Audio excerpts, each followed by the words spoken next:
So when I was in middle school, my mother and I visited a number of the private schools in town, and it was actually a bus tour. So you would stop by each school for about an hour each, and they would give you their spiel, as my mom said, and then you would get a little box lunch, and then you would move on, which was about 8 box lunches later. We finally got to Gilman, and the whole group was sitting in the auditorium. We were just waiting, and in came a gentleman, a little bit hurried, with books under his shoulder, and I can still remember To Kill a Mockingbird was the top book under his shoulder. He came in and he said, welcome to Gilman, everyone. Let me tell you about what we're doing and what we believe. That gentleman was Mr. Schmidt.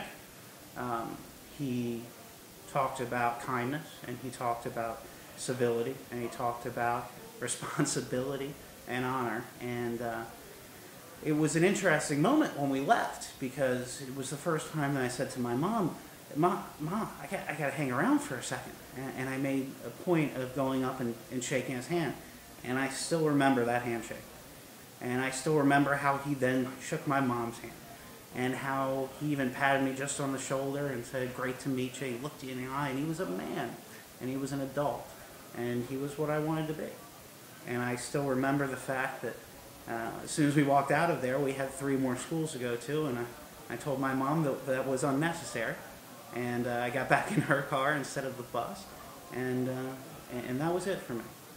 And I'm lucky enough to say that I know John Schmidt, and that he has had a mark on my life that I'll remember forever, and he has made me who I am as a human being in so many different ways. So I'm thankful for that day in November, what feels like a million years ago, and I'm thankful for everything that Mr. Schmidt is and everything that he's done for all of us.